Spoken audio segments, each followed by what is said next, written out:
Good morning, students, and welcome back to IXL for week 2 of distance learning.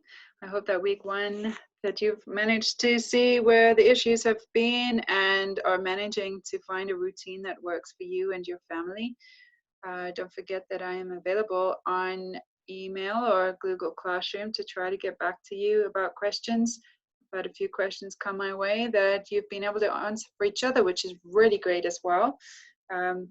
So let's start with IXL today. We are in level H and we're starting a new section, which is 2 variable equations. Last time you were doing 1 variable equations. Hope your test went well. So Y1, we're going to start there. So let's have a look.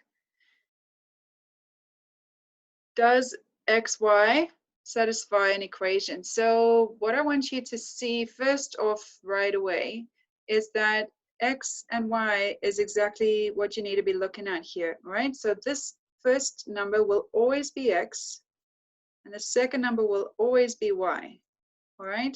So it will always be in that order. It's actually alphabetical order, which is even easier for you to remember. So what we're going to do, we're going to add our text box. We're going to say y is equal to x, because that's the equation that they've given us. The question, does 2, 6 make the equation y is equal to x true? This is called a coordinate pair. And if you were to plot that on your coordinate plane, your x and your y axes, then you'd have a little dot there, right? So here we're looking at it simply as an equation. Y is equal to x. So let's substitute for both y and x. Okay, it tells us that y is 6, so we're going to write 6 instead of y. And it tells us that x is 2, so we're going to substitute 2 for x. Now, is 6 equal to 2? Well, no, it's not. So we know that, does this make the equation true? No, it does not make the equation true. 6 does not equal 2. So let's go on to the next question. Excuse me. So looking again, x is first, and then we've got y. Sorry about my mouse skills here. All right, so 0 and 5, right? Those are the coordinates that we have for x and y. So we're going to write down the equation it gives us. 8x plus 5. So what I would do is press pause, try to figure it out, and come back to the video when you have an answer and see if you're correct. Let's go. We know that y is equal to 5 because it tells us y is that second number, and that is 5. So we're going to substitute y for 5. And then we've got 8x. Now this is the same as saying 8 times by x. So we're going to use the times little sign here. And we know that substituting x for 0 is the x value for this equation. And then we're going to add our 5. So we write down everything else exactly as we see it. So 5 is as simple as we can get it on the left side. On the right side, we've got 8 times by 0. 8 times the 0 is 0. And we're going to add 5 to that, leaving us 5 on the left, and on the right, 0 plus 5 is 5. So does 5 equals 5? Well, yes, it does. So is 0, 5 a solution to the equation y is equal to 8x plus 5? Yes, it is. All right, one more question. Why don't you pause your video, figure it out, and then come back to check. Excuse me. Okay. So again, x on the left, y on the right. This is called a coordinate plane, a coordinate pair that you could put onto a graph. Okay, so let's try it together. Y is equal to x. So on the left side, y, we can substitute for the y value is 6. And the x value is 6. So is 6 equal to 6? Yes, it is. Right. So let's go to y2. Sorry, I have something in my throat today. Okay, so let's just clear my drawings here. Okay, so on this page, we are learning to identify independent and dependent variables. You learned those two words when we were looking at conjunctions or independent clauses or phrases, and dependent clause or phrase. So now we're going to look and learn how it relates to math. So reading this together, the Hamilton Coffee House brews fresh roasted coffee beans to serve to their patrons. Patrons are their customers that come in. So the amount of coffee they will need to brew in a day, that depends on the number of patrons that they have.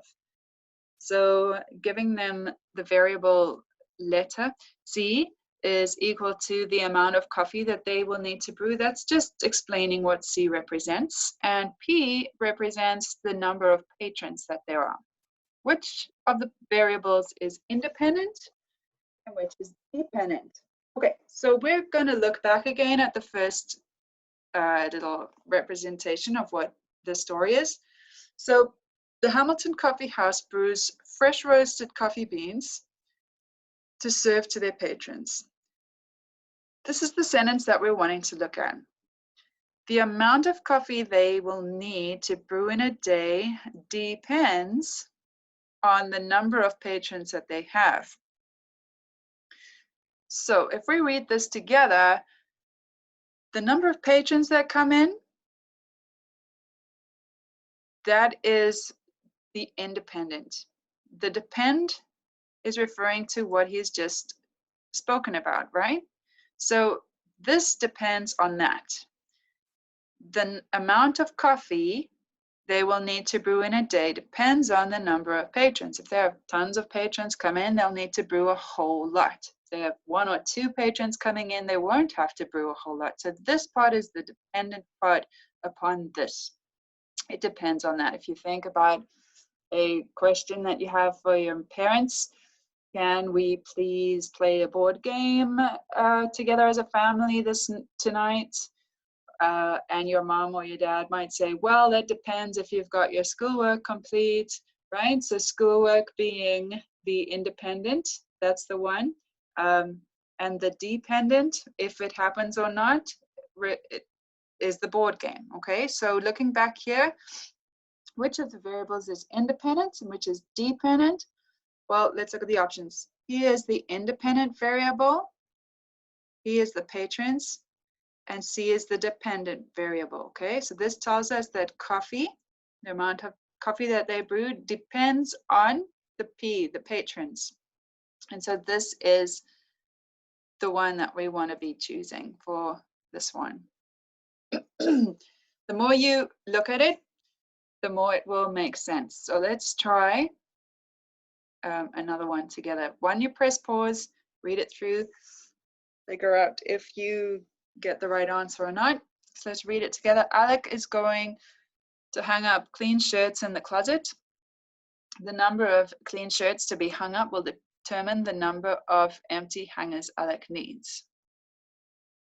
Now, in the last question, we had the word depends, and this question, we've got the word determine. Now, these are the two main words that you're going to come across in this section. So here we have the number of clean shirts to be hung up will determine the number of empty hangers Alec will need. So the empty hangers depends on the number of clean shirts. Okay, so when you have the determines, then that means that that is pointing to the independent part. Okay, so empty hangers, well, how many empty hangers will I need? Well, that depends. How many clean shirts do I have, right? So empty hangers is dependent upon the clean shirts. So let's look at the options we've got here.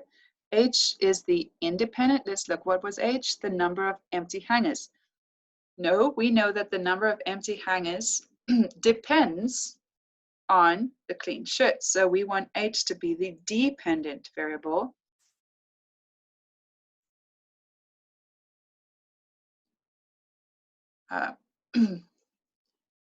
Okay, last question. Right, let's just get rid of the drawings from the previous question. Okay, let's read it together. Desmond baked a pan of brownies for a potluck.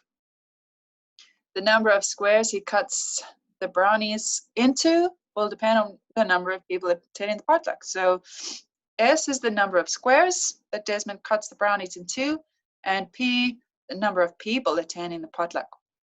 So looking at the question again, press pause, see if you can figure it out. The number of squares he cuts the brownies into will depend on the number of people. So the squares depends on the people at the potluck, okay? So the squares is the dependent variable. So looking at the options, the squares here, S is the square. So S has to be the dependent one. S is the dependent variable, and there we go.